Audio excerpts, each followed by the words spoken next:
अस्सलाम वालेकुम नाज़रीन, वेलकम टू द शो बात कारोबार की। मैं हूं आपकी मेज़बान नताशा हसीब। नाज़रीन 46,000 का लेवल मार्केट के अंदर इंटैक्ट दिखाई दे रहा है। रिपैट्रिएशन देख रहे हैं हम फॉरेन इन्वेस्टर्स के प्रॉफिट की। यहाँ पर हम देख रहे हैं 301% का इजाफा देखा गया, यानी कि 74 हम कह सकते हैं percent during this month basis की अगर बात करें नंबर्स के हवाले से, तो यहाँ पर ये चीज़ें दिखाई दे रही हैं कि फॉरेनर आर वेरी इंटरेस्टेड और वो चाहते हैं कि हमारी मार्केट के अंदर, पाकिस्तान स्टॉक एक्सचेंज के अंदर इन्वेस्ट करें। साथ साथ मार्केट के नंबर्स भी अच्छे दिखाई दे रहे हैं, अट्रैक्टिव वैल्यूएशन है, प्राइस अर्निंग मल्टीपल बड़ी अच्छी है इस रीजन के अंदर। और अगर हम बात करें सेक्टर वाइज परफॉर्मेंसेस की, तो यहाँ भी एक अच्छी चेंज सामने आ रही है। अगर हम कुछ ऐसे प्रॉफिट्स देखें कि डिविडेंड यील्ड के हवाले से, तो वो भी बड़े अच्छे मार्जिन हमें दिखाई दे रहे हैं। इट मीन्स कि यहाँ पे स्टॉक मार्केट में बड़े ल्यूक्रेटिव नंबर्स हैं और यहाँ पर ये आइडेंटिफाई करना कि अब सेविंग्स को कहाँ अपनी सेव किया जाए या कहाँ अपनी इन्वेस्टमेंट की जाए, तो stock market is the safest position right now. So हम देख रहे हैं नंबर्स भी जनरेट हो रहे हैं। कल गैजेटेड हॉलीडे होगा, मंडे से अगेन एक नया स्टार्ट होगा, बुल रन होगा। मार्केट के नंबर्स की एक्सपेक्टेशन डे बाय डे बढ़ती जा रही है। फर्स्ट सेगमेंट देखते हैं।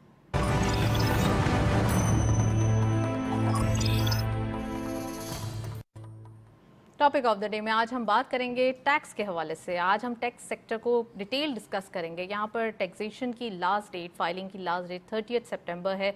इस फाइलिंग की डेट से पहले क्या क्या चीज़ें हैं जो सॉर्ट आउट हो जानी चाहिए और टैक्सेशन सिस्टम कैसा दिखाई दे रहा है। पाकिस्तान के अगर टैक्सेशन सिस्टम की बात करें तो कौन कौन से चैलेंजेस, कौन कौन से इशूज़, कौन कौन से ड्रॉबैक्स दिखाई देते हैं, आज हम डिटेल डिस्कस करेंगे। साथ साथ हम बात करेंगे वो लॉज जो इम्प्लीमेंट होने चाहिए, वो लॉज जो अभी तक हमारे पास पॉलिसीज़ में तो हैं, इम्प्लीमेंट नहीं हुए हैं, उनके बारे में आज हम बात करेंगे। We have very exclusive panel. खुशामदीद कहते हैं सैयद ज़फ़र अहमद साहब को।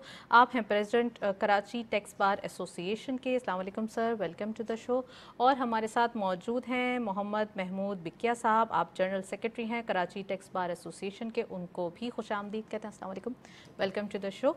और हमारे साथ मौजूद हैं ज़ीशान मर्चेंट साहब, आप इकोनॉमिस्ट हैं, उनको भी खुशामदीद कहते हैं। Welcome to the show all of you. सबसे पहले प्रोग्राम का बाकायदा आगाज़ करेंगे। मैं ज़फ़र साहब से पूछना चाहूँगी, ज़फ़र साहब टैक्सेशन सिस्टम पाकिस्तान का कैसे डिफ़ाइन करेंगे? लॉज इम्प्लीमेंट होते हैं, नहीं होते, पॉलिसी मौजूद है, कैसे देखते हैं आप इन सब चीज़ों को? Well, thank you so much for the invitation in the first place. Well, ये आपका क्वेश्चन तो appears to be very simple, लेकिन इसका जवाब के स्पेक्ट्रम बहुत बड़ा है। तो आई थिंक हम इसको थोड़ा प्रिसिशन के साथ अगर हम चलें, तो पाकिस्तान का टैक्सेशन सिस्टम जो है उसके अंदर कुछ फंडामेंटल फ्लॉज हैं। उस चंद एक दो फंडामेंटल फ्लॉज को मैं आपके सामने रख लेता हूँ। एक, पाकिस्तान का जितना भी टैक्स, डायरेक्ट टैक्स का जो निज़ाम है वो मुनहसर है आपके विदहोल्डिंग रिजीम पे। विदहोल्डिंग को मैं नाज़रीन के थोड़ा सा यूँ एक्सप्लेन कर दूँ। जैसे सैलरी की पेमेंट्स के ऊपर आपका टैक्स काटती है आपकी कंपनी, डिविडेंड्स के ऊपर टैक्स करता है, इंटरेस्ट के ऊपर टैक्स करता है। आप समझ लें कि लगभग इस तरह से 50 सेक्शंस हैं, 50 प्रोविजंस हैं, 50 ट्रांजैक्शंस हैं जिसके ऊपर ये विदहोल्डिंग होती है। अच्छा, पूरा टैक्सेशन सिस्टम का जो निज़ाम है इसी विदहोल्डिंग के ऊपर ही डिपेंड करता है। This is actually one of the most unfortunate part of our tax system. Why unfortunate part? इसकी वजह यह है कि अभी तक आपने इनकम शायद कमाई नहीं है, लेकिन उसके ऊपर आपने टैक्स भर दिया एडवांस में।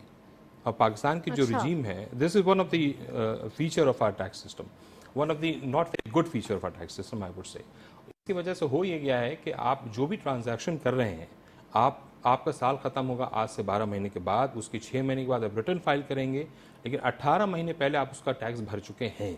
This is one of the major feature of our tax regime. अच्छा, इसकी वजह से ना कॉस्ट ऑफ ट्रांजैक्शन आपकी बहुत ज़्यादा हैवी होती चली जाती है, which eventually result in the high pricing and lower taxation, lower profitability. This is one factor. As within this withholding regime, if I'm not giving you a very long answer, if I'm allowed to, और आगे बात करें जा सकता है। एक दूसरा एक बहुत फंडामेंटल जो हमारे यहाँ एक प्रॉब्लम है इस पूरे टैक्सेशन सिस्टम में, कि हमारी जितनी भी टैक्स कलेक्शन है वो डिपेंडेंट है 80% तक या 70% तक हमारे इम्पोर्ट्स पे। अब इस बात को समझ लीजिए कि अगर मैं इसको बहुत आसान लफ्ज़ों में एक्सप्लेन करना चाहूँ कि पाकिस्तान का ट्रेड डेफिसिट जितना ज़्यादा होगा, पाकिस्तान का तजारती खसारा जितना ज़्यादा होगा, FBR को उतना ज़्यादा टैक्स मिलेगा। इतना ज़्यादा इंपोर्ट्स पे FBR को इनकम टैक्स मिलेगा, उतना ही ज़्यादा FBR को उसके ऊपर कस्टम ड्यूटी और 18 बाज़ केसेस में 22% तक टैक्स मिलेगा। अगर इंपोर्ट के ऊपर आपकी टैक्स कलेक्शन डिपेंडेंट है तो इस फॉर्मूले को ज़रा समझ लीजिए। इसका मतलब क्या हुआ कि आपकी ग्रोथ डिपेंडेंट है मेरी नॉन ग्रोथ पे। तो अगर आपकी कामयाबी मुनहसर है मेरी नाकामी पे, तो ये इन्वर्स रिलेशनशिप जो है जी, ये there is a inverse relationship between the growth of economy and growth of FBR.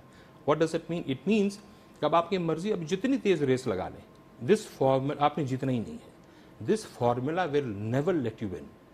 This equation of inverse relationship, what does that mean? मतलब जरूरत क्या है, किस बात की है कि हमें यही फॉर्मूला पुट करना है? देखें, यही फंडामेंटल फ्लॉ ये है कि अगर आपने मेरी रॉ मटेरियल के परचेज के ऊपर अगर आपने 5.5% और 22% और 10% टैक्स लगा दिया है, तो शुरू ही से मेरी कॉस्ट ऑफ द ट्रांजेक्शन इतनी हैवी हो चुकी है कि मैं अपनी प्रॉफिटेबिलिटी को उसके हिसाब से उसके हिसाब से मैं मैनेज करूंगा। This actually trigger the whole cost of the transaction.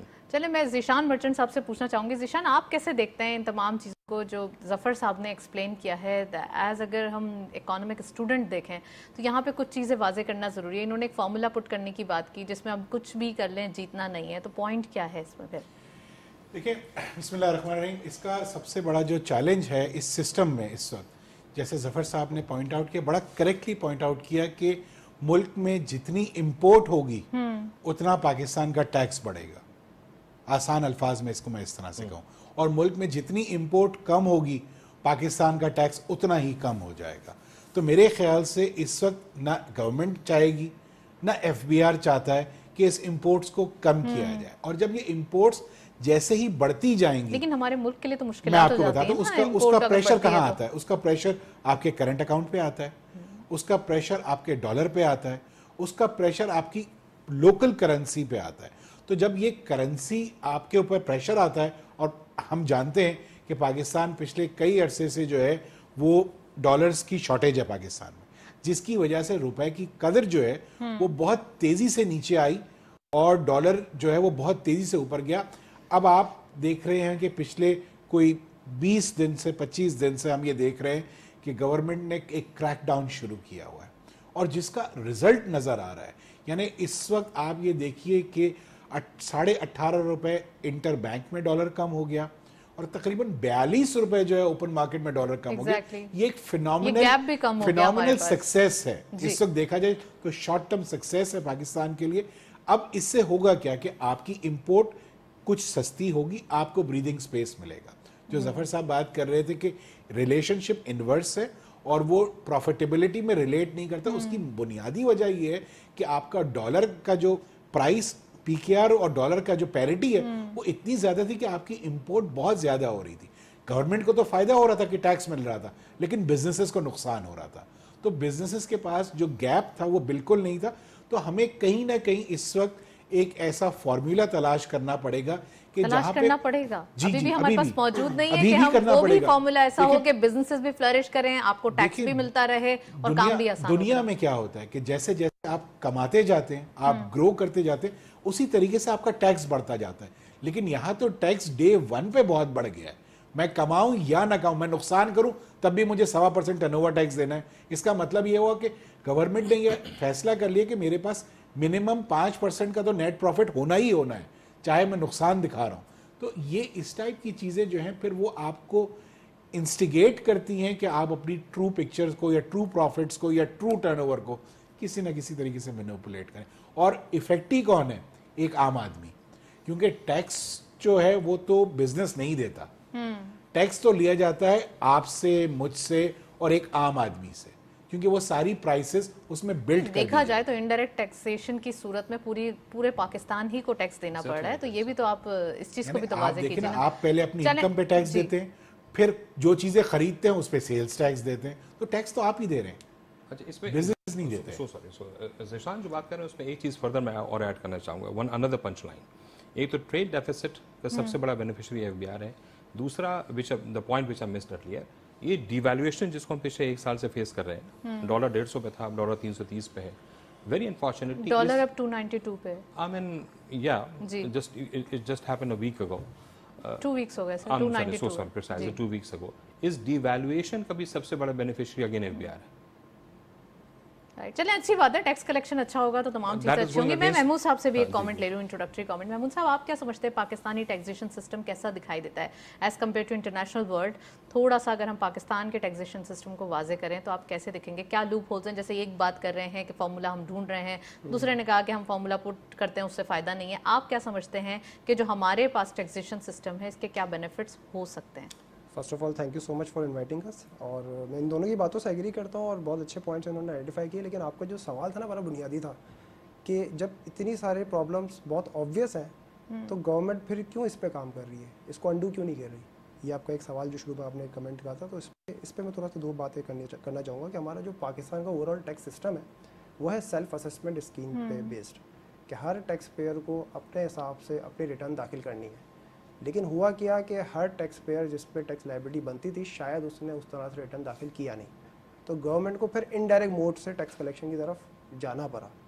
ये जो हम बातें कर रहे हैं कि 5.5% टैक्स इंपोर्ट पे है, ये इंपोर्ट ड्रिवन है, वो ठीक है, एक तरफ ज़्यादती हो रही है टैक्स पेयर के साथ शायद, but on the flip side जब गवर्नमेंट ने आपको एक सेल्फ असेसमेंट स्कीम का एक बेसिस दिए कि आओ आप रिटर्न फाइल करो और जो भी आपका PNL है वो आप शो करो, उसकी बेस पे टैक्स जमा करो, लेकिन कोई टैक्स नहीं जमा करा रहा था। ये एक जनरल एक बात कह रहा हूँ मैं, ये नहीं कह रहा कि सारे ही ऐसे, बट एक सर्टन तबका आज भी ऐसा है जो नॉन कंप्लाइंट है। उनको कैप्चर करने के लिए इनडायरेक्ट टैक्सेशन के ऊपर गवर्नमेंट का जो डायरेक्ट टैक्स का जो जितना भी इनकम टैक्स कलेक्ट करना है बहुत ज़्यादा इन्हसार इनडायरेक्ट मोड पे ज़रूर है। इस वजह से पूरा हमारा जो साइकिल है ना, स्कीम हमारी एक डिफरेंट तरह पे पड़ी हुई है, हमारी जो टैक्स स्कीम है वो एक डिफरेंट डायरेक्शन में है, हमारे जो एग्जीक्यूशन ऑफ दैट स्कीम है वो एक टोटली डिफरेंट डायरेक्शन पे, not only because of government, but हम अगर मैं एज अ होल बात करूँ तो कसूरवार दोनों तरफ है। ऐसा नहीं है कि तमाम आज सी बात है जो फाइलर नहीं है और जी ये तो वो बेनिफिशियरी है शायद आज की तारीख में, उनके लिए यही गवर्नमेंट के लिए यही सूट करता है कि मैं इनडायरेक्ट मैकेनिज्म से उनसे टैक्स कैसे कलेक्ट करूँ, चाहे वो एट सोर्स काटूँ या किसी ट्रांजैक्शन पे काटूँ या through banker at import stage काटूँ या एक्सपोर्ट स्टेज काटूँ। तो ये ठीक है, हमारे टैक्स लॉ के अंदर सिस्टम के अंदर लूप होल्स हैं और शायद गवर्नमेंट काम भी कर रही है उसको रेक्टिफाई करने के लिए, लेकिन आज की तारीख में तो मैं ये नहीं कह सकता कि आप आउटराइटली सारे सोर्स की डिडक्शन को ख़त्म कर दें। ठीक है, अच्छी बात है, ये पॉजिटिव डेवलपमेंट होगी, बट क्या हम एज अ माशरा तैयार हैं? हम क्या आज की तारीख में कह सकते हैं कि जितने टैक्स बड़ी रेजिडेंट कॉम है, हम हर चीज़ के लिए तैयार रहते हैं। मैं ज़फ़र साहब से पूछना चाहूँगी, ज़फ़र साहब, टैक्स की बात तो हो गई, ये सिस्टम कैसा है, क्यों है, अब हम समझने की कोशिश कर रहे हैं, लेकिन एक चीज़ जो ज़रूरी है पूछना वो ये कि हम टैक्स फाइल करते ही क्यों हैं? मतलब टैक्स फाइल करने की ज़रूरत क्यों पड़ती है? NIC नंबर आपका NTN नंबर है, आपको क्यों हर साल बताना पड़ता है कि हमने इस इदारे को टैक्स, इस इदारे के ज़रिए हमने टैक्स दिया है, हमें क्यों टैक्स फाइल करना पड़ता है, रिटर्न्स फाइल करना पड़ते हैं? अच्छा देखें, यो क्वेश्चन मैं कहूँगा कि the way the automation is taking place, हो सकता है कि आप जो क्वेश्चन है उसका आंसर आपको आज से 5 साल बाद मिल जाए कि जब मैं रिटर्न फाइल करने के लिए जाऊँ तो 99% मेरी रिटर्न ऑलरेडी प्री पॉपुलेटेड हो, सारी ट्रांजैक्शंस ऑलरेडी वहाँ मौजूद हों। बहरहाल अभी ये ऑटोमेशन स्टार्ट हुई है, जो आप पूछना चाह रही हैं वो शायद आज से 25% पे है, बाकी सारी ऐसी बहुत सारी ट्रांजैक्शंस हैं जो डिफरेंट इदारों के थ्रू उस ऑटोमेशन के कैप्सूल में नहीं आती, तो आज और मेरे ख्याल से आइंदा 2, 3, 4, 5 साल तो फाइल करना पड़ेगा।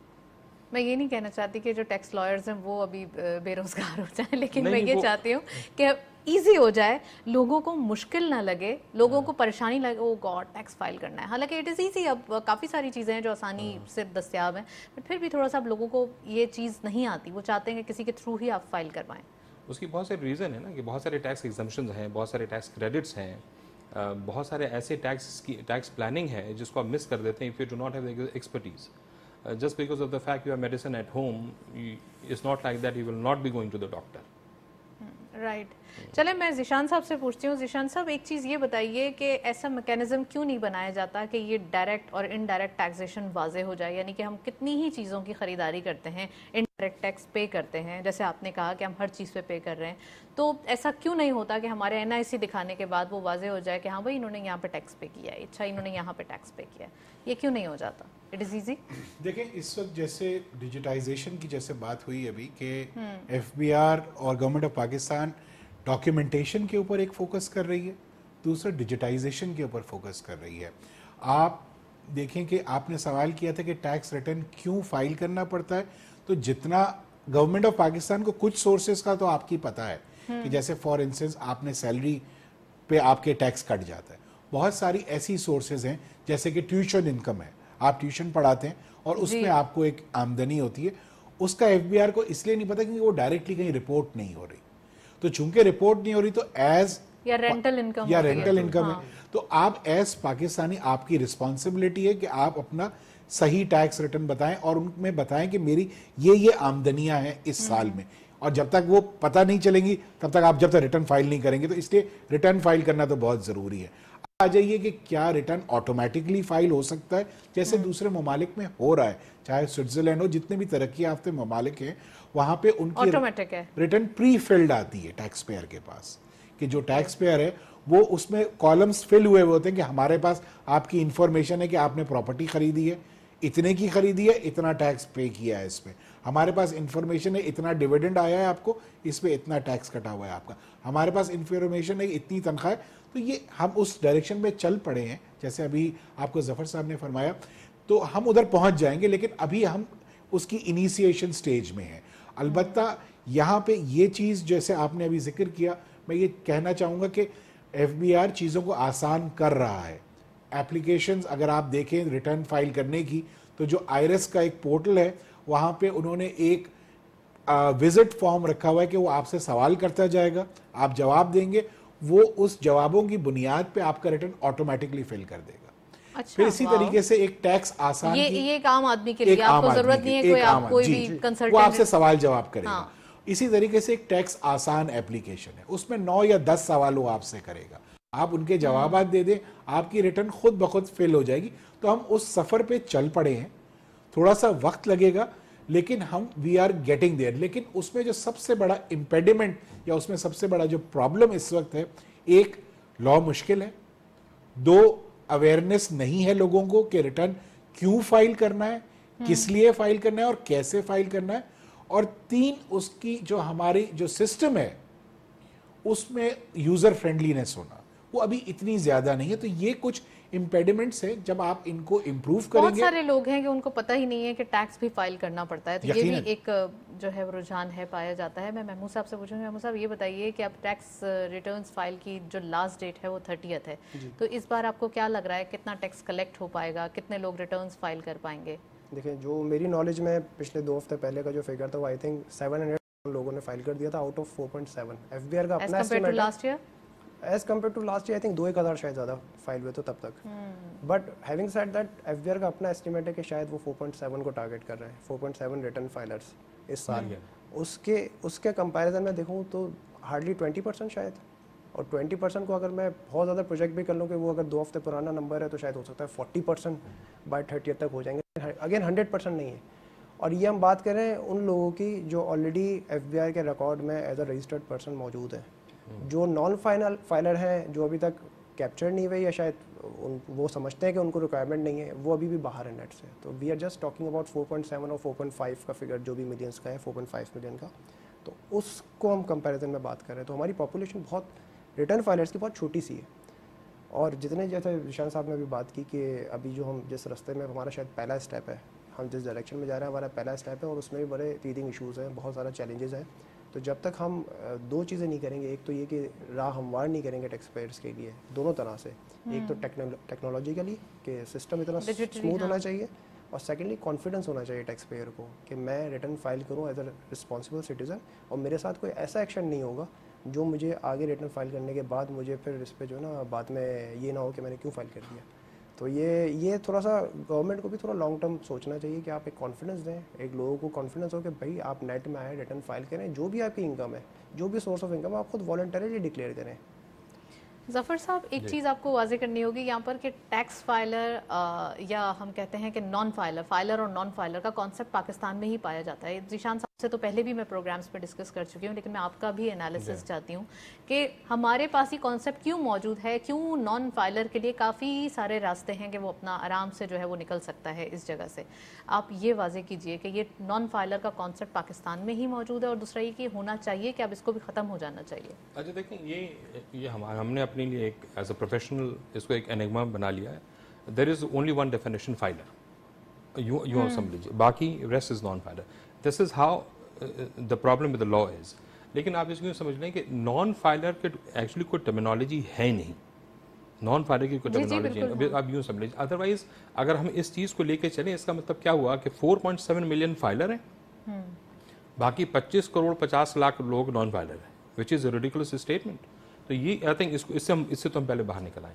फिर उसमें बहुत सारे इश्यूज हो जाते हैं कि डॉक्यूमेंटेशन इकोनॉमी है, अनडॉक्यूमेंटेड इकोनॉमी है, क्या हो रहा है यहाँ पर, बड़े सारे क्वेश्चंस रेज हो जाते हैं। कंप्लीटली डिफरेंट डायनामिक्स है। मैं सिर्फ फाइलर नॉन फाइलर भी बता दूं। देखिए एक डेफिनेशन जो कि मेरे ख्याल से लॉ में आनी चाहिए, फाइलर वो है जिसे रिटर्न फाइल कर दिया। नॉन फाइलर हम किसी को उस वक्त तक नहीं कह सकते जब तक उसके ऊपर फाइलिंग बनती ना हो। अगर उसको जी देखिए, अगर मतलब वो कुछ कमाता ना हो, कोई इनकम ना हो, अगर वो कमाता हो, उसके ऊपर टैक्स बनता हो और उसने रिटर्न फाइल ना किया हो, तो उसको नॉन फाइलर कहा जाए ना। डेफिनेशन गलत तरह से अगर वो कुछ नहीं कमाता, वो 0 रुपीस उसकी इनकम है, गुड एज एनीवन एल्स, उसमें नॉन फाइलर का टैग लगाने की जरूरत नहीं है। अच्छा, ये इसको हम तो क्यों जरूरी, ये तो होना चाहिए, हमें पता तो चलना चाहिए ना एटलीस्ट हर पाकिस्तानी का जिसका NIC है उसकी इनकम के बारे में, उसकी जो एक पूरा एक बैंक स्टेटमेंट है उसका, वो अकाउंट होल्डर भी है, उसके पास चीजें तो हैं, पॉकेट मनी तो मिलती है उसे कुछ ना कुछ तरीके से। वो पूरा होमवर्क हमारे पास नहीं है ये कैलकुलेट, ये मेजर करने के लिए कि ऐसे कितने लोग हैं कि जिनको ऊपर रिटर्न बनती थी और रिटर्न फाइल नहीं की, तो उनको हम नॉन फाइलर के स्टैम्प लगा दें। ये हमारे पास पूरी होमवर्क मौजूद है नहीं हमारे एक फैमिली में अगर 7 मेंबर हैं या 10 मेंबर हैं, 2 कमाने वाले लोग हैं, बाकी सब खाने वाले हैं, लेकिन सब एक्सपेंस तो उनके हैं, सब खर्चा करते हैं, सब रेस्टोरेंट्स में जाते हैं, खाना खाते हैं, मतलब एक्सपेंसेस तो हैं उनके, लेकिन इनकम नहीं है ना। For example if I am getting money from my father, तो this is not my income, pocket money is not my income. Income तो सिर्फ वाले साहब की है, ठीक है, तो expense is not my income.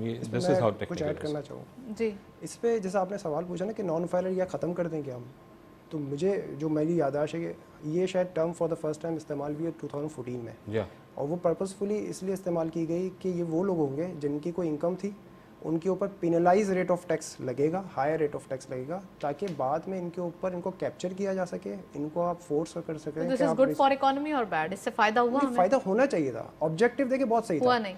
अब वो खुद ही जवाब देगी FBR, क्योंकि तब 2014 से लेकर आज तक के हम मिलियंस ऑफ रिटर्न्स में पहुंच गए, क्या हमारा इंप्रूवमेंट कितना हुआ टैक्स फाइलर्स के अंदर। तो वो जो मकसद था, वो मकसद बिल्कुल ठीक था। आपने उस वक्त डाटा भी गैदर किया, हायर रेट ऑफ टैक्स लगाकर उनको पेनलाइज रेट पे डाटा भी गैदर किया। आप सवाल FBR से ये है कि उस डाटा का आपने क्या किया, क्या उसके ऊपर आपने कोई डाटा माइनिंग की, उससे आपने क्या उन लोगों को कैप्चर किया जिनकी टैक्स विदहोल्डिंग हो रही है, टैक्सेबल इनकम आ रही है, वो सब कुछ अब FBR के रिकॉर्ड में है। अब अगला सवाल FBR से ये है कि जितने भी लोग आपके डाटा में पिछले 8 साल में आए हैं, क्या वो सारे फाइलर बन गए? अगर ऐसा होता तो शायद मेरा अपना अंदाज़ा है कि चूँकि 100 of thousands की ट्रांजैक्शंस ऐसी थी जो इसके ऊपर नॉन फाइलर का रेट लगा है टैक्स का, तो वो फिर कम से कम हमारे 10 मिलियन टैक्स फाइलर होते आज की तारीख में। ये मेरा अपना अंदाज़ा है, हो सकता है मैं गलत भी हूँ, लेकिन आई डोंट नो कि FBR ने उस तरह से उसके ऊपर काम किया। अगर करते तो शायद हमारी टैक्स बेस भी बड़ी इंप्रूव्ड होती, टैक्स फाइलर्स भी हमारे ज़्यादा होते, लेकिन वो चीज़ नज़र नहीं आ रही। तो जिस तरह से आपने कहा है कि ख़त्म कर दे, लगता तो ये रहा कि ग्रेजुअली ख़त्म ही हो जाएगा फिर, लेकिन होना नहीं चाहिए। आपको टैक्स नॉन फाइलर को आइडेंटिफिकेशन करने का मकसद ये था कि आप उनको कैप्चर करना चाह रहे थे। क्या आपका 100% रिकॉर्ड कैप्चर हो गया? अगर हो गया तो डेफिनेटली ख़त्म कर दें, लेकिन ये सवाल का जवाब तो शायद FBR दे पाएगी।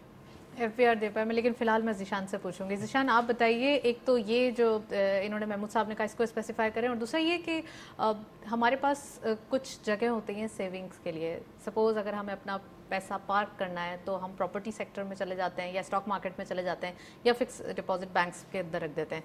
आप क्या समझते हैं टैक्स कलेक्ट करने के लिए कौन सी बेहतर जगह है या फिर कौन सी ओवर रेगुलेटेड है? क्योंकि स्टॉक मार्केट को हम देखते हैं तो वहाँ पे टैक्स हमें ज़्यादा दिखाई देता है, ऐसा लगता है। जो अक्सर हमारे पास जो टैक्स एक्सपर्ट्स आते हैं या जो स्टॉक मार्केट से जिनका ताल्लुक है, वो ये कहते हैं कि ये ओवर रेगुलेटेड है, 3 बार रेगुलेट किया जाता है या 4 बार रेगुलेट किया जाता है। फिक्स इनकम वाले थोड़े से सुकून में दिखाई देते हैं क्योंकि इंटरेस्ट रेट ज़्यादा है। और दूसरा ये कि अगर प्रॉपर्टी मार्केट की बात करें तो अब जो हमारे पास सेकेंड ओनरशिप आती है, जो उसके अंदर एक डंपिंग ड्यूटी है, वो आप बेहतर बताएंगे कि क्या आप समझते हैं किधर टैक्स ज़्यादा इरेगुलेट है?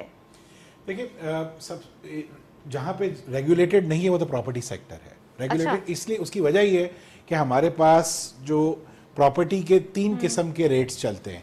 एक रेट चलता है हमारे पास FBR का, एक रेट चलता है हमारे पास DC रेट, और एक रेट चलता है जो मार्केट रेट होता है। तो अब सवाल ये पैदा होता है कि आप टैक्स जो है वो कौन से रेट पे दे रहे हैं? आप टैक्स दे रहे हैं इस वक्त FBR रेट पे, और FBR रेट और मार्केट रेट में कभी कभी जो है वो 80 to 90% का गैप होता है, कहीं कहीं 50% भी गैप है, कहीं कहीं कम भी गैप है। तो इसका मकसद ये है कि आपका जो रेगुलेटेड منی ہے یا جو آپ کا وائٹ پیسہ ہے وہ بلیک بن جاتا ہے. اگر فار انسٹنس کوئی آپ پراپرٹی خریدتے ہیں, اس کی مارکیٹ ویلیو لیٹ سے 1 کروڑ روپے ہے, لیکن اس کی اگر F B R value 50 lakh روپے, تو آپ کا 50 لاکھ روپے تو ضائع ہو گیا, تو اس پہ ٹیکس بھی نہیں ملا آپ کو. تو اس کا مطلب ہے کہ وہ پیسہ آپ کی اکانومی سے, جو ڈاکیومنٹڈ اکانومی تھی, وہاں سے چلا گیا. تو اس وقت سب سے پہلے یہ ڈیولپڈ کنٹریز میں یہ کانسیپٹ تو نہیں ہے, ایسا کچھ نہیں ہوتا. انڈر انوائسنگ نہیں ہے. دیکھیں انڈر انوائسنگ تو بزنس میں آ جائے گا نا, لیکن یہاں پہ پراپرٹیز میں تو یہ ہونا چاہیے کہ بھائی انڈر انوائس تو کرتے ہی ہیں نا, یہ جو ایف بی آر ریٹ یا ڈی سی ریٹ ایک طریقے کی آپ اس کو فلپ کر کے کہہ سکتے ہیں, کوائن کو گھما کے, کہ یہ انڈر انوائسنگ ہے. لیکن سوال یہ پیدا ہوتا ہے یہ تو رائٹ انڈر آور نوزز ہے, یہ تو سب کو پتا ہے, گورنمنٹ میں بھی سب کو پتا ہے, ایف بی آر میں بھی سب کو پتا ہے, اور جو لوگ میٹر کرتے ہیں ان سب کو پتا ہے یہ چیز. تو کویسچن یہ ہے کہ دیکھیں اس وقت آپ اگر تھوڑا سا اس کو پولیٹیکلی بھی دیکھ لیا جائے, اس وقت پاکستان میں جو ہم جس جگہ کھڑے ہوئے ہیں, تو ہمیں اس وقت چیزوں کو ٹھیک کرنا, اور اس سے بہتر کوئی موقع نہیں ہے کہ ہم چیزوں کو ٹھیک کر سکتے ہیں. اس وقت جس فیز میں ہم ایک انٹرم فیز میں چل رہے ہیں, یہاں پالیسیز بنائی جا سکتی ہیں, پاکستان کو آگے لے جایا جا سکتا ہے, ٹیکس میں امپروومنٹس لائی جا سکتی ہیں, سسٹم کو امپروو کیا جا سکتا ہے. تو میں یہ سمجھتا ہوں کہ جو آپ کا سوال تھا کہ بینک پروفٹ ہو, سٹاک مارکیٹ ہو یا پراپرٹی ہو, تو اس میں سب سے زیادہ ریگولیشن کی جو اب ضرورت ہے وہ پراپرٹی سیکٹر میں ہے. یہ ڈیفرنس کو ختم کرنا ہوگا. آپ جب تک اس ڈیفرنس کو ختم, جہاں بلیک منی سب سے زیادہ پارک اس وقت جو ہے وہ پراپرٹی سیکٹر میں, اس کے علاوہ اور کسی سیکٹر میں نہیں. پہلے ہم سنتے تھے کہ سٹاک مارکیٹ میں بلیک منی جاتی تھی, لیکن اب وہ نہیں ہے, وہاں سارا ڈاکیومنٹڈ پیسہ ہے. بینک اب آپ کی کے وائی سی کے بغیر آپ سے پیسہ نہیں لیتا. تو یہ 2 سیکٹرز تو ایسے ہیں کہ جہاں ریگولیشن ہو گئی. اب جہاں ریگولیشن نہیں ہے اور اس کا ٹیکس پوٹینشیل بہت زیادہ ہے, وہ ہے آپ کا ریٹیل سیکٹر, وہ ہے آپ کا کسی حد تک پراپرٹی سیکٹر, وہ ہے آپ کا جو ہول سیل سیکٹر ہے, وہ آپ کا جو آرتھی والا جو سیکٹر ہے وہ ہے, اور on top of it agriculture sector, جہاں پہ پروونشل لا لگتا ہے, ہر صوبے میں ہے, لیکن ٹیکس کی کلیکشن 0 ہے. اگر آپ اس کی جی ڈی پی کی گروتھ دیکھیں تو 20% ہے, ریٹیل کی جی ڈی پی کی گروتھ دیکھیں 20% ہے, ٹیکس کلیکشن 1%. تو آپ یہ نہیں کر سکتے کہ جو آپ کا کسی کو ایگزمپشن یعنی دے دیں, 40% جو آپ کی اکانومی میں کنٹریبیوٹ کر رہا ہے وہاں سے ٹیکس نہ ہو, اور اس کا بوجھ آپ کے اور میری تنخواہوں پہ لگے, اس کا بوجھ اس بزنس پہ لگے کہ جو انڈیویجول ہے یا جو اے او پی ہے. ان چیزوں کو ٹھیک کرنا بہت ضروری ہے. اور ایٹ دا سیم ٹائم جہاں نان فائلر کی بات ہو رہی ہے, تو میں یہ سمجھتا ہی نہیں ہوں کہ نان فائلر کوئی ٹرم ہونی چاہیے. میں ظفر سے بالکل ایگری کروں گا, there should not be any non filer. جب ہم لا میں یہ کہتے ہیں کہ ہم نان فائلر سے جو ہے وہ ٹیکس زیادہ دیں گے, تو اس کا مطلب ہے کہ ہم اپنی ہار پہلے دن مان رہے ہیں, ہم پہلے دن ڈیفیٹ کو ایکسپٹ کر کے کہتے ہیں کہ ہم ان کو سسٹم میں نہیں لے سکتے. ایسا نہیں ہونا چاہیے, سسٹم میں لیا جا سکتا ہے. اور جو بات ابھی میں آپ سے کر رہا تھا, اور جو فائلر اور نان فائلر کا, sorry I am interrupting you here, filer اور نان فائلر کا جو ڈفرنس ہوتا ہے کہ فائلر ہیں تو آپ 2% دے دیں, اور نان فائلر ہیں تو آپ لیٹس سی 4%, ڈبل ہو جائے گا, جسٹ ڈبل. تو یہ کیا بس it's more then enough. Government چاہتی ہے کہ بھائی ہم اتنا ہی پیسہ لیں ان سے, ان کو تو 40% کرنا چاہیے تاکہ یہ آئندہ پھر ایسی کوئی بات ہی نہ ہو. میں آپ کو بتاؤں 2 چیزوں کو آپ تھوڑا سا ایک ایگزامپل سے کلیئر ہو جائے گا. بینک پروفٹ پہ بینک جو ہے ٹیکس کاٹتا ہے فائلر کا 15%, اور اگر وہی نان فائلر ہے تو 30% ٹیکس کٹے گا. ڈیویڈنڈ پہ 15% فائلر کا ریٹ ہے, نان فائلر کا 30% ہے. تو یہ ڈیفرنس ہے. لیکن اب جیسے اگر ہم کوئی سروس یا ود ہولڈنگ ایجنٹ کی بات کرتے ہیں, جیسے اگر آپ کو میں نے کوئی سروسز دی ہیں اور آپ ود ہولڈنگ ایجنٹ ہیں, تو فائلر سے آپ 11% ٹیکس کاٹیں گے اور نان فائلر سے 22% ٹیکس کاٹیں گے.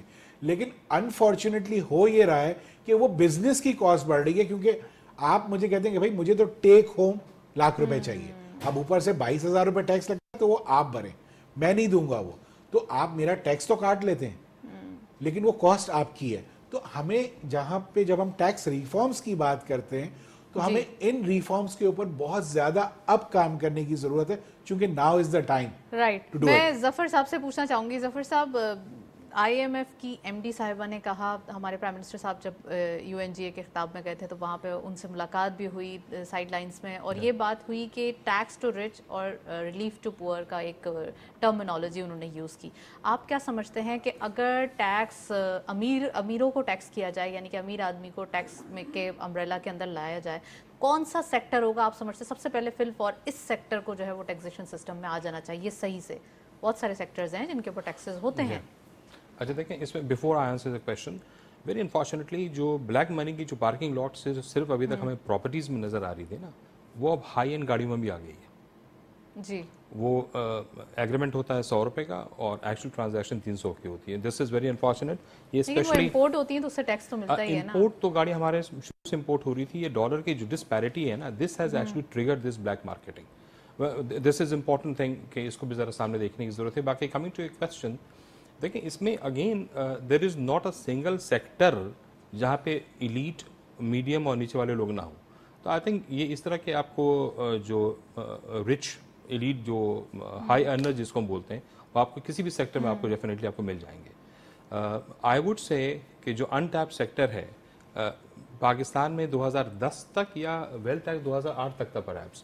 ویلتھ ٹیکس میں بہت بڑی کنٹروورسی ڈیولپ ہوئی تھی. انکم ٹیکس کے ریٹس پلیز سمجھ لیجئے ہمارے یہاں آلریڈی بہت ہائی ہیں, تو اس کو فردر ہائی کرنے کی گنجائش ہے نہیں. جو سیلری سلیبس کے یہ اوپر نہیں ہو لگتے سکتا ہیں کہ یہ فرانس ہائی کی ہے. طرح سیلری سلیب. دیکھیں there is a concept of progressive taxation, the more you earn the more you pay. ہمارے یہاں ہائیسٹ ریٹ 35% ہے. فرانس میں there was an experiment done 5 years ago کہ 90% ملین فرینکس اگر آپ ارن کرتے ہیں 90% ٹیکس کریں, وچ واز اب نارمل. ہمارے یہاں وہ پاسبل نہیں ہے. تو آئی تھنک اس طرح سے ایکسپلور کرنا, سمپل ریٹ بڑھا دینا تو اٹس ناٹ پریکٹیکل اور ایڈوائزبل. وہ سیکٹر جو کہ کمپلیٹلی ان ٹیپڈ ہے, ایگریکلچر سیکٹر میں انکم کو چھوڑ کے جو اس کی ڈسپوزیبل انکم کے پاس جو ویلتھ بچتی ہے اس کو تو ٹیکس کر سکتے ہیں آپ. وہ آئی ڈو ناٹ نو, یہ 2 سال پہلے ایک آپ نے سنا ہوگا 1% لوکل پراپرٹی پہ ٹیکس لگایا. آئی ڈو ناٹ نو کس بیمار دماغ کی وہ اختراع تھی جو اس نے ٹیکس لا بنایا. It is brought a chaos to the whole legal fraternity. Local property پہ 1% ٹیکس لگایا گیا. ڈیمڈ انکم والا جو ٹیکس تھا وہ آپ نے سنا ہوگا, اس سے 7E کا ٹیکس لگا, 1% ٹیکس لوکل پراپرٹی پہ. That was a very very last year لگایا گیا 2 سال پہلے. یا that was a very very ill thought tax. Rich کو پاکستان میں ٹیکس کرنے کا صرف ایک طریقہ یہ ہے, آج کی ڈیٹ میں آپ کی جو ویلتھ ہے, آپ کا کیا پوائنٹ آف ویو ہے کہ وہ ہونا ہی نہیں چاہیے تھا ٹیکس, یا زیادہ ہونا چاہیے تھا؟ ہونا ہی نہیں چاہیے تھا. تو جن کے پاس زیادہ پراپرٹی ہے وہ تو پھر رکھی ہوئی ہے, پارکنگ ہوئی ہوئی ہے, اسے ایٹ لیسٹ آپ ٹیکس سسٹم میں تو لا رہے ہیں. دیکھیں وہ ٹیکس سسٹم میں تو آلریڈی ہے. میں نے اگر کوئی پراپرٹی پلاٹ اپنے پاس رکھا ہوا ہے for my rainy days, for my children, for my grandchildren, for anything, اور وہ 20 سال 50 سال تک رکھا رہ جاتا ہے, تو وہ پاکستان کے لیے تو برا ہے نا. صحیح ہے, آپ کی اپنی بھی ایک لائف ہے, بٹ پاکستان کے لیے آپ نے کیا ڈیلیور کیا؟ دیکھیں ہم ٹیکس کے اینگل سے پہلے دیکھ لیں نا. وہ ٹیکس پیڈ منی سے پراپرٹی بنائی گئی ہے, ٹھیک ہے. ٹیکس پیڈ منی اس کے اوپر بھی 35% ٹیکس دے کے جو پیسے بچے تھے. منی ہے نا, ہر کسی کا, ہر کوئی فائلر تو نہیں ہے نا. وہ تو پھر ہم ڈفرنٹ 2 الگ الگ چیزوں کو بائسیکٹ کر لیں نا. ہم تو پہلے ان لوگوں کی بات کر رہے ہیں جو ٹیکس فائلر ہیں, ان کو ہم ٹیکس کرنے کی بات کر رہے ہیں نا. جو فائلر ہمارے گروپ میں ہے ہی نہیں, وہ تو پورا ایک ڈفرنٹ ڈائنامکس ہے. اس میں تو آئی تھنک آپ پورا ایک الگ پروگرام کر لیجیے. نہیں, میرا یہ سوال ہے کہ آپ نے کہا کہ ڈیمڈ انکم پہ جو ٹیکس ہے وہ نہیں ہونا چاہیے. جب نہیں ہونا چاہیے, دیکھیں بہت سارے ایسے لاز بنتے ہیں جس میں کسی کو نقصان ہوتا ہے, کسی کو کچھ نہیں ہوتا اور کسی کو فائدہ ہوتا ہے. تو آپ سب کے لیے سب کو راضی نہیں کر سکتے. ہر بار آپ کو کسی نہ کسی کا ایک نہ ایک تو دیکھنا پڑتا ہے, اور آپ کو سب سے پہلے دیکھنا ہے پاکستان کا فائدہ. دیکھیں میں آپ کو اس بات کا آنسر یوں دوں گا کہ جب یہ ٹیکس لگایا گیا تھا 2 سال پہلے, تو پارلیمنٹ میں اسپیچ دی گئی تھی. انہوں نے کہا تھا یہ ٹیکس ہم اس لیے لوگ لگا رہے ہیں, شاید یہ آپ کی وہ سینرجی اس سے مل جائے, یہ ٹیکس ہم اس لیے لگا رہے ہیں تاکہ لوگ پراپرٹیوں میں سے, خالی پلاٹوں میں سے پیسے نکال کے انڈسٹری لگائیں. Exactly. Very unfortunately same day in the same speech industry اور مینوفیکچرنگ کے جو ٹیکس کریڈٹ اس وقت موجود تھے وہ سب وڈرا کر لیا گیا. تو it was a conflict of the statement in the very speech. تو آپ جو بات کہہ رہی ہیں وہ کبھی بھی وہ موجود تھی نہیں. مینوفیکچرنگ سیکٹر آج ہمارے ہیویلی ٹیکس سیکٹر ہے آلریڈی, پلیز سمجھیے گا. تو اگر آپ پہلے تو مینوفیکچرنگ سیکٹر کو انسینٹیوائز کریں گی تو لوگ اپنے خالی پلاٹ بیچ کے اس کے پیسے لگائیں گے نا. چلیں, انہوں نے ساری چیزوں کو پروپورشنل دیا ہے. میں محمود صاحب آپ سے پوچھوں گی, آئی نو کہ 2 ایکسپیرینسز جو ہیں وہ آپ کے برابر میں بیٹھے ہیں, لیکن ایک طرف انہوں نے کہا کہ انڈسٹریل جو ٹیکسز ہیں وہ ہٹا دیے گئے, پراپرٹی ٹیکس بڑھا دیے گئے, لیکن سمجھنا یہ بات کو ضروری ہے کہ تمام لوگ انڈسٹریلسٹ جو ہیں وہ پلاٹس رکھ کے نہیں بیٹھے ہوئے. تمام انڈسٹریلسٹ جو ہیں وہ ابھی سارے پلاٹس کیپچر کر کے نہیں بیٹھے ہوئے. ہمارے پاس یہ ہے کہ کچھ ایسی انڈسٹریز ہیں جن چلانے کے لیے ضروری تھا کہ ان کو ریلیف دینا, ان کو امپلائمنٹ جنریٹ کرنے کے لیے بھی یوز کیا گیا, اور بہت ساری ایسے لوگ تھے جو صرف منی پارک کر کے بیٹھے ہوئے تھے اور اپنا پیسہ نہیں لا رہے تھے. تو یہ دو الگ الگ چیزیں ہیں, اس کو واضح کیجیے گا. دیکھیے اس میں آپ نے بڑا اچھا پوائنٹ ریز کیا کہ سارے ٹیکسز شاید سب کو بینیفٹ نہ دیں, لیکن جیسے ابھی ظفر بھائی نے بات کی نا کہ جو کیپٹل ویلیو ٹیکس کی بات کی یا ڈیم انکم کی بات کی, یا انہوں نے بات کی کہ آپ کی جو پراپرٹی پرانی جو ٹیکسڈ انکم سے آپ نے کمائی ہے, پراپرٹی بنائی ہے, اس کے اوپر ٹیکس اگر لگا دیا تو کیا غلط کیا. آپ کا کنسرن یہ تھا کہ کیا غلط کیا, اس میں ٹیکس کلیکشن ہی ہو رہی ہے. لیکن آپ یہ دیکھیں ہمارا آبجیکٹیو کیا ہے, ہم کیا اسی جو ہمارے پاس اگین انہی لوگوں سے ہم ٹیکس کلیکٹ کرنا چاہ رہے ہیں جو آپ کے نیٹ میں موجود ہیں. آپ آلریڈی 35% ان سے انکم ٹیکس لے رہے ہیں, پھر اس کے بعد ہائی ارننگ پرسن سے آپ 10% ایڈیشنل لے رہے ہیں ان دا نیم آف سپر ٹیکس. پھر جو رہ جاتا ہے تو پھر آپ 1% آف پراپرٹی ٹیکس لینا چاہ رہے ہیں انہی لوگوں سے. انہی اگر آپ کے 4.7 فائلرز ملین فائلرز ہیں, I am still not convinced کہ وہی لوگ ہیں جو بھر رہے ہیں, تو پھر ایک الگ ڈیبیٹ ہے. دیکھیں آپ ٹیک سو مچ ٹائم, کیونکہ چلیں آپ چاہیں تو دیکھیں 7 ایز تک فائلر ہی دے رہا ہے, یہ جو یہ ایگزیکٹلی فائلر دے رہا ہے, فائلر کے آپ نان فائلر پہ کام نہیں کر رہے. اگر آپ اجازت دیں تو میں اس کی میتھمیٹکس آپ کو بتا دوں وچ از ایزی ٹو انڈرسٹینڈ. میں اگر 100 روپے کی انکم کماتا ہوں, اس 100 روپے کی انکم پہ مجھے 35 روپے ٹیکس بھرنا ہے, پھر اس کے بعد مجھے 5% WPPF دینا ہے, پھر اس کے بعد 2% مجھے WWF دینا ہے, اور اگر میری انکم 100 روپے کی انکم 15 کروڑ سے اوپر ہے تو مجھے 4% سپر ٹیکس دینا ہے. آپ صرف ایڈ اپ کرتے چلے جائیے. سپر ٹیکس 15 کروڑ سے اوپر پہ 4% ون ٹائم ٹیکس تھا, لیکن اس کے بعد پھر نہیں, وہ تو now it is in perpetuity, it's every year feature now. ٹھیک ہے نا, تو آپ یہ سمجھ لیجیے کہ 35 + 4 + 2 + 5, I leave the arithmetic to you. اور یہ بات یہاں ختم نہیں ہوئی. We are talking about a normal private limited company جو کہ جنرلی فیملی اونڈ ہوتی ہے نا, وہی فیملی کے لوگ اس کو اون کرتے ہیں, وہ لوگ بھی تو سیلری نکالیں گے. انہی کی کمپنی نے پہلے 35% ٹیکس بھرا, اور اس میں سے جب وہ سیلری نکالیں گے پھر سیلری کے اوپر 35% ٹیکس بھر رہے ہیں. And now story doesn't and here. جب اینڈ میں چھوٹا موٹا پروفٹ بچ جاتا ہے, جب اس کو آپ ڈیویڈنڈ کی صورت میں نکالتے ہیں, دین یو پے another 15%. تو FBR is the biggest beneficiary of your profit. I mean یہ چیزیں فائنڈ آؤٹ کرنے کی ضرورت ہے کہ جو ٹیکس آلریڈی دے رہے ہیں ان کو ٹیکس ریلیف دینا چاہیے, اور جو ٹیکس نہیں دے رہے ان کو یہ ٹیکس سے آپ جو ہے بائفرکیٹ کر سکتے ہیں. تو دس از دی پوائنٹ. محمود صاحب ایک چیز اور یہ بتائیے کہ اب جو فائلنگ ڈیٹ بھی آ رہی ہے, آپ کیا سمجھتے ہیں, کیا میسج دیں گے لوگوں کو, کس طریقے سے جلدی سے آئیے فائل کیجیے, اور تھوڑا سا ایک اور چیز یہ کہ آپ کو ڈیٹ بڑھتی ہوئی دکھائی دے رہی ہے فائلنگ کی. دیکھیں اس پہ ہر سال تو آپ 1 مہینہ ایکسٹینڈ ہو جاتا ہے. اگر میں بالکل ایز اے لے مین بات کروں نا, جیسے ہر سال بڑھتی ہے تو سب کی ایکسپیکٹیشن یہ ہے کہ اس بار بھی بڑھ جائے گی, یہ ایکسپیکٹیشن ہے. لیکن ہم یہ دیکھیں نا کہ FBR نے کیا اپنے ساتھ ظلم کیا انہوں نے, کہ جو سسٹم ہمارا ہوتا ہے ریٹرن فائلنگ کا, وہ سسٹم انہوں نے مہینے پہلے لانچ کیا. اگر آپ 1 مہینے پہلے 30 دن یا 45 دن پہلے اگر سسٹم لا رہے ہیں فار فائلنگ آف ریٹرن, تو آپ خود سے ہی ایک پلیٹ فارم دے رہے ہیں اگلے ٹیکس پیئر کو کہ ٹھیک ہے آپ ایکسپیکٹ کریں اس بار بھی ڈیٹ ایکسٹینڈ ہو جائے گی. آج کی تاریخ میں جو شخص اپنا ریٹرن فائل کرنا چاہے بھی تو وہ بے تحاشا جو سسٹم کے اندر گلچز ہے اس کی وجہ سے نہیں فائل کر سکتا. تو آج اگر میں FBR کے کسی ممبر کو بھی بولوں گا کہ آپ میرا ریٹرن فائل کر دیں اپنے پورٹل پہ, اپنے ہاتھوں سے بھر دیں, اور وہ اگر فیل ہو جائے تو کیسے وہ ڈیٹ ایکسٹینڈ نہ کریں. تو یہ سب کی ایکسپیکٹیشن بھی اپنی جگہ ہے, اور شاید وہ ایکسپیکٹیشن سپورٹڈ بائی سسٹم کے گلچز بھی ہے. رائٹ. تو اب اس پورے, اب دوسرا مجھے سمجھ نہیں آتا کہ یہ جو سسٹم لائے ہیں یہ یا تو تھوڑا پہلے لے آتے تاکہ جو ٹیسٹ رن ہونا تھا وہ تمام ٹیکس. نہیں, ایز پاکستانیز ہمیں انسٹنٹ میجرز لینے کی عادت ہے, یہ ختم ہو گیا چلو لے آؤ. اس پہ آئی ایگری ود یو کہ اگر ہمیں 6 مہینے کا ٹائم ملتا تو شاید ہم آفٹر 175 ڈیز کے بعد ہی بیٹھ رہے ہوتے ریٹرن فائلنگ پہ. یہ بات ہمارے لیے تو 3 مہینے تھے نا ہمارے پاس, جولائی, اگست اینڈ سپٹمبر فائلنگ کے لیے, تو اس میں انہوں نے دے دیا, تو یہ ایک الگ نعمت نہیں ہے آپ کے لیے کہ اسی مہینوں میں دے دیا ہے, باقی 45 دن. اب دیکھیں اس سے پتہ یہ لگتا ہے کہ شاید FBR کا بھی ذہن بنا ہوا ہے کہ ہم آفٹر جو بھی 30 ڈے آئے گا, 30 سپٹمبر آئے گا, تو ہم شاید اس پہ ایکسٹینڈ کر دیں 1 مہینے کے لیے, 15 دن کے لیے, جو بھی ایکسٹینشن آتی ہے اگر آتی ہے تو.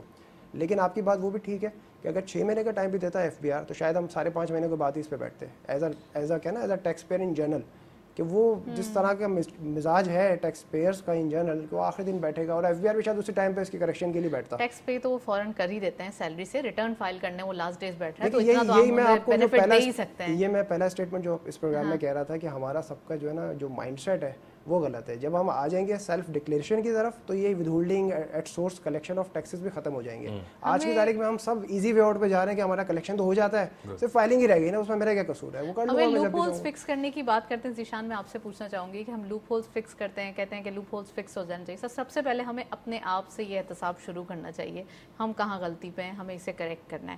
اچھا, ایک تو انہوں نے یہ بتایا کہ فائلنگ ڈیٹ قریب ہے لیکن ایکسٹینڈ ہو جائے گی 30 सितंबर हो सकता है, क्योंकि हर साल ये एक्सपेक्टेशन होती है, तो अब हम इसको रेगुलर बेसिस पे प्रैक्टिस में ले लेते हैं. अब आप आने वाले दिनों में क्या एक्सपेक्ट कर रहे हैं? As finance minister Shamshad Akhtar साहिबा ने बड़े अच्छे कुछ बेनिफिट्स सामने दिए हैं. इकॉनमी की जब से हम देख रहे हैं ये इंटरिम सेटअप में, इकॉनमी ट्रैक पे आ चुकी है. डिफरेंट किस्म के क्रैक डाउन्स हुए हैं, चाहे वो सिर्फ एक मनी मार्केट की बात करें, यहाँ शुगर माफियाज और फर्टिलाइज़र माफियाज और डिफरेंट भी चीज़ों पे क्रैक डाउन हो रहा है. इवन न्यूज़ ये है कि जो प्राइस चेकिंग लिस्ट है वो भी अब मेंटेन की जाएगी, डेली बेसिस पे मार्केट्स में भी प्राइस चेक होंगे. इतनी सारी चीज़ों के जब बग्स फिक्स किए जा रहे हैं, आप नहीं समझते जो FBR के ये ग्लिचेस के हवाले से जिक्र कर रहे हैं महमूद साहब या ज़फ़र साहब ने जिन चीज़ों की निशानदेही की कि यहाँ पे FBR ज़्यादा नाजायज़ कर रहा है, यहाँ पर जायज़ है, यहाँ नाजायज़ है, इन चीज़ों को भी फिक्स कर लिया जाएगा? मेरे ख्याल से बड़ा परफेक्ट टाइम है इस वक्त कि आप जैसे इकोनॉमी को ठीक कर रहे हैं वैसे आप अपने टैक्स के सिस्टम को भी ठीक कर दें. जैसे फाइलिंग के ऊपर अभी महमूद ने बताया, इतने इश्यूज हैं फाइलिंग में कि मैं एज टैक्स एक्सपर्ट या महमूद एज टैक्स एक्सपर्ट हम अभी तक अपनी रिटर्न्स फाइल नहीं कर पा रहे, चूंकि हम फाइल करने बैठते हैं कोई एरर आ जाता है. हम एक चीज़ को ड्राफ्ट में सेव करते हैं, अगले दिन देखते हैं वो चीज़ डिलीट हो चुकी होती है, फिर उसके दिन उसको दोबारा से फिल करते हैं, फिर वो फॉर्मूला चेंज हो जाता है. तो मेरे ख्याल से FBR को ये रियलाइज करना चाहिए कि please don't play with the emotions of the tax payers at this point of time. हमें भी थोड़ा सा रिप्राइव दें. हम आपके साथ मिलकर काम कर रहे हैं. कराची टैक्स बार एसोसिएशन ने हमेशा FBR के साथ बढ़कर उनको हमेशा अपना हाथ प्रेजेंट किया कि हम आपके साथ मिलकर काम करना चाह रहे हैं. लेकिन आप जब तक स्टेक होल्डर्स को ऑन बोर्ड नहीं लेंगे, जब ये IRAS 2.0 लॉन्च किया जा रहा था, क्या इससे पहले स्टेक होल्डर्स को ऑन बोर्ड लिया गया? क्या कोई ट्रायल रन की एक्सरसाइज की गई? क्या कोई पैरेलल रन चलाया गया? जब नया सिस्टम लाया जाता है तो पैरेलल रन चलाया जाता है. तो मैं ये समझता हूँ कि इस वक्त जो आपका सेटअप है वो न सिर्फ इस चीज़ को ठीक करने की अहलियत रखता है बल्कि उसे कर लेना चाहिए, और मैं ये समझता हूँ कि ये सेटअप कर जाएगा. राइट. अगर डॉक्यूमेंटेशन और अनडॉक्यूमेंटेड इकोनॉमी के हवाले से बात करें तो आप क्या समझते हैं, पेपर करेंसी को ख़त्म कर देना चाहिए या कैशलेस इकोनॉमी का तस्वुर ज़्यादा बेनिफिशियल होगा? बहुत तेज़ी से हम इस तरफ बढ़ रहे हैं, क्योंकि अब हम जो राष्ट्र का जो सिस्टम था उसके अब हम थर्ड फेज में जा रहे हैं, और उससे ये होगा कि वेंडर टू वेंडर आप पेमेंट्स कर सकेंगे, और ये सारी चीजें बहुत आसानी से जो कल के दिन भी आएगा, ये अनाउंस किया गया, person to merchant. Person to merchant. तो इससे होगा क्या कि आपकी डॉक्यूमेंटेशन बढ़ती चली जाएगी और इस पर कॉस्ट इंपैक्ट नहीं पड़ेगा. तो जैसे हम इस डिजिटाइजेशन की तरफ जाएंगे तो documentation is the part of digitization. उस तरीके से आपका ये जो नॉन फाइलर वाला जो कॉन्सेप्ट है ये आहिस्ता आहिस्ता दम तोड़ता जाएगा. तो जो जफर साहब ने थोड़ी देर पहले बात की थी कि maybe 5 years down the road we are there, but today we have to move and today we have to step in. और मैं ये समझता हूँ कि जो गवर्नमेंट इस वक्त काम कर रही है या जो भी गवर्नमेंट को हेल्पिंग हैंड है इस वक्त, मेरे ख्याल से वो जारी रहना चाहिए. अच्छा, मैं ज़फ़र साहब से पूछना चाहती हूँ. ज़फ़र साहब, लॉज की बात करते हैं अगर हम, या पॉलिसीज़ के हवाले से बात करते हैं, तो आप क्या समझते हैं एक नई पॉलिसी बननी चाहिए FBR के पॉइंट ऑफ व्यू से, टैक्सेशन सिस्टम के पॉइंट ऑफ व्यू से? जब तमाम चीज़ें एक अच्छी बेहतर तौर पर सामने आ रही हैं तो टैक्स को भी थोड़े से रिफॉर्म्स और स्ट्रक्चरल रिफॉर्म्स होने चाहिए इसके भी. देखिए, अभी कल ही की न्यूज़ है, एक नेशनल टास्क फोर्स बनाई गई. अच्छा देखिए, आई डोंट नो